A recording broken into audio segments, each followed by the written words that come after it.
Hahaha, apa kabar sahabat artikel MOBA? Kali ini, saya akan membacakan lanjutan alur cerita pemuda kaya. Tapi sebelum mendengarkan kisahnya, silakan cari posisi yang nyaman, jauhi keramaian, dan jangan lupa, pasang handsetnya. Dan inilah, lanjutan alur cerita CEO perusahaan, yang berpura-pura culun, dan menyamar sebagai cleaning service. Episode 140. Di episode sebelumnya, William yang mengetahui bahwa handphone jadul yang saat itu berada di tangan si kasir cantik adalah milik Aditya, ia pun langsung mengambil handphone tersebut dari tangan si kasir. Dan setelah melihat nama si penelpon, yang ditulis dengan nama My Love di layar handphone tersebut, William pun langsung tertawa terbahak-bahak. Guys, ternyata yang nelpon nih pacarnya si cleaning service culun, ucap William sambil melanjutkan kembali tawanya. Mendengar ucapan William, sontak orang-orang yang ada di situ pun langsung ikut tertawa terbahak-bahak. Saat itu pula, saat mengetahui yang tengah melakukan panggilan adalah pacarnya Aditya, William pun berniat menerima panggilan itu untuk mengerjai Jasmine. Namun baru akan menekan tombol terima, panggilan itu pun langsung terputus. Yah, malah terputus, gerutu William. Sementara Aditya, yang saat itu baru akan masuk ke dalam ruangan bersama Bimo dan Brian, ia pun langsung teringat tentang handphone jadul miliknya, yang tertinggal di kantin tadi. Waduh, aku balik ke kantin dulu ya, sepertinya handphoneku ketinggalan saat membayar kopi tadi, ucap Aditya. Mendengar ucapan Aditya, Brian pun berkata, ya udah, kalau gitu kita balik dulu buat ngambil handphonemu, ucap Brian. Enggak usah, biar saya sendiri saja, sahut Aditya, karena tak mau Brian membuat keributan lagi. Mendengar ucapan Aditya, Brian pun berkata, ya udah, tapi cepat ya. Enggak usah lama-lama di sana, entar kamu dijadiin bahan bulian sama si William lagi. Oke sip, sahut Aditya, lalu melangkah meninggalkan Brian dan Bimo. Singkat cerita, sesampainya Aditya di area kantin, William pun langsung pura-pura bertanya, culun, kenapa balik lagi ke sini? Oh, saya tahu. Pasti kamu balik ke sini untuk ngambil uang kembalianmu tadi kan? Dasar gembel, uang segitu aja mau diambil lagi, ucap William, sembari menyembunyikan handphone milik Aditya. Sementara Aditya, ia terus melangkah menghampiri si kasir, tanpa memperdulikan ucapan William. Setelah sampai di depan kasir, Aditya yang melihat handphonenya sudah tak berada lagi di atas meja, ia pun langsung bertanya pada si kasir cantik tadi. Maaf mbaknya lihat handphoneku enggak? Tadi waktu bayarin kopi, handphonenya ketinggalan di sini, ucap Aditya. Sementara si kasir mendengar ucapan Aditya, ia pun sempat melihat sejenak ke arah William. Saat itu terlihat, William menatap tajam ke arah si kasir. Melihat William yang tengah melihat ke arahnya, si kasir pun langsung berkata pada Aditya. Hehehe, handphone apa ya mas, ucap si kasir dengan terbata-bata. Handphone aku mbak, seingatku tadi ketinggalan di sini, ucap Aditya. Enggak ada mas, mungkin masnya salah naruh handphone di tempat lain, ucap si kasir yang mulai terlihat gugup. Mendengar ucapan si kasir, Aditya pun sedikit menggaruk kepalanya sambil bergumam. Kok bisa enggak ada ya? Perasaan tadi handphonenya ketinggalan di sini deh, gerutu Aditya. Setelah beberapa kali bertanya pada si kasir, Aditya pun memutuskan untuk kembali menemui Bimo dan Brian. Handphonenya di mana ya? Perasaan tadi di sini deh, gerutu Aditya, sambil melangkahkan kakinya. Namun baru akan melangkahkan kakinya, tiba-tiba terdengar, handphonenya kembali berdering. Tanda ada panggilan masuk, yang tidak lain adalah panggilan dari Jasmine. Mendengar dering handphone tersebut, spontan Aditya pun langsung menghentikan langkah kakinya, sembari melihat ke arah datangnya suara, yang berasal dari saku celana William. Setelah itu terlihat, Aditya melangkah menghampiri William.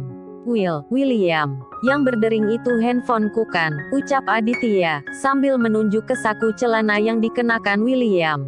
Sementara William, yang biasanya dipanggil dengan sebutan bos oleh teman-temannya, Mendengar Aditya menyebut namanya, ia pun langsung mencengkram kerah baju cleaning service, yang saat itu dipakai oleh Aditya. Namun saat itu, tangan William ditepis oleh Aditya. "William, cepat balikin handphoneku," ucap Aditya, sambil mengulurkan tangannya. Sementara William yang mendapat perlawanan dari Aditya, ia pun langsung melihat ke arah teman-temannya. Guys, kalian lihat kan? Nih anak culun udah berani ngelawan." Mendengar ucapan William, beberapa temannya pun berkata, "Udah bos, hajar saja." Di sela itu terdengar lagi, Aditya berkata, "Kalau benar yang berdering itu handphoneku, tolong kembalikan padaku," ucap Aditya yang masih mengulurkan tangannya. Namun saat itu terlihat, mata Aditya sedikit merah, karena menahan emosi.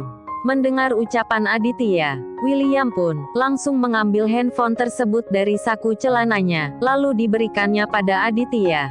"Nih ambil handphonemu, lagian siapa juga yang mau ngambil handphone jadul gitu," ucap William.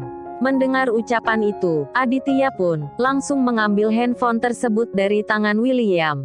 Namun baru saja menyentuh handphone miliknya, tiba-tiba, William melayangkan tinju ke pipi Aditya, hingga membuat Aditya tersungkur ke lantai.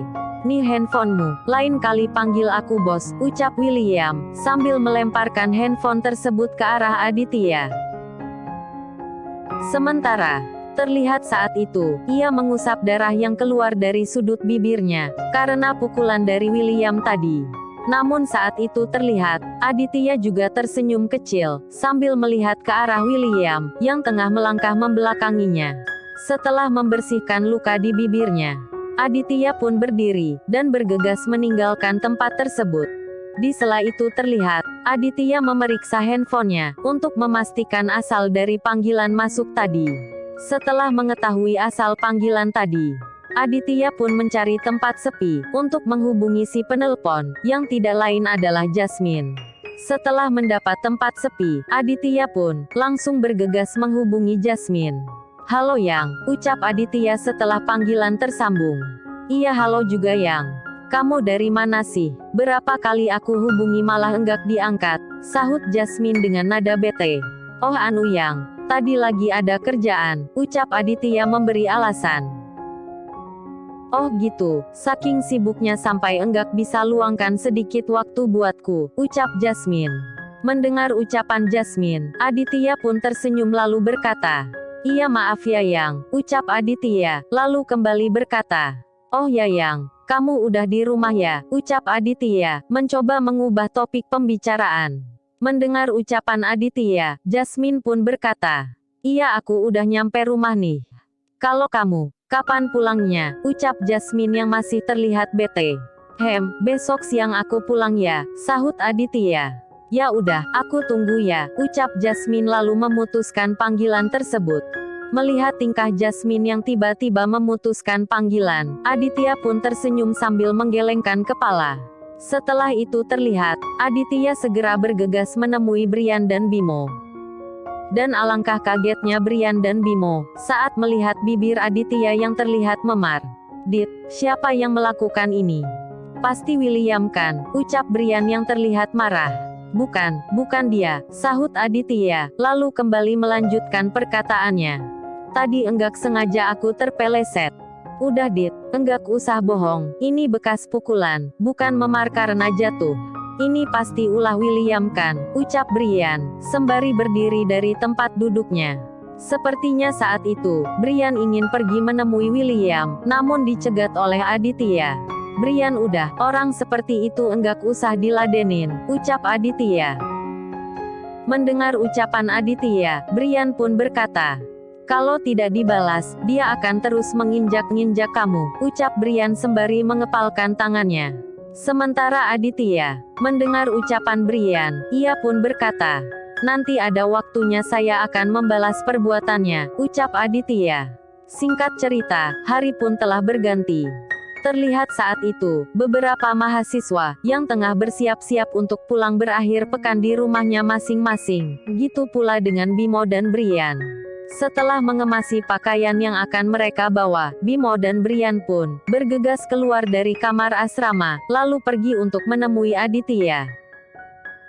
Sementara Aditya terlihat saat itu, ia baru saja keluar dari gudang yang dijadikan tempat tinggalnya, sambil mendorong motor butut miliknya.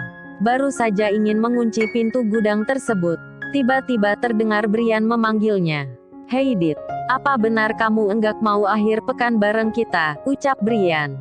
"Maaf ya, aku enggak bisa, kan kemarin udah aku kasih tahu alasannya," sahut Aditya. "Ya udah, sampai jumpa Senin nanti ya," ucap Brian. "Oke sob, kalau gitu aku duluan ya," sahut Aditya, sambil menghidupkan mesin motor bututnya, lalu menjalankan motor tersebut, meninggalkan Brian dan Bimo. Singkat cerita, setelah menempuh beberapa menit perjalanan, Aditya pun sampai di rumah mewah, yang sekarang telah menjadi miliknya. Terlihat saat itu, setelah Aditya memasuki gerbang rumah mewah tersebut, Pak Steve dan para pengawal lain pun langsung membungkukkan badan, tanda memberi hormat padanya. Di sela itu terlihat, Pak Steve melangkah mengikuti Aditya, yang saat itu mengarahkan motor bututnya ke arah garasi. Sesampainya di depan garasi terdengar, Pak Steve berkata, "Mari tuan, motornya biar saya yang masukin," ucap Pak Steve, lalu kembali melanjutkan perkataannya. "Sebaiknya tuan segera menemui Nona Jasmine. Dari kemarin Nona Jasmine terlihat bete karena nungguin tuan," ucap Pak Steve. "Oh iya Pak, makasih ya," sahut Aditya, lalu bergegas menemui Jasmine. Lalu, bagaimana kelanjutan kisahnya? Nantikan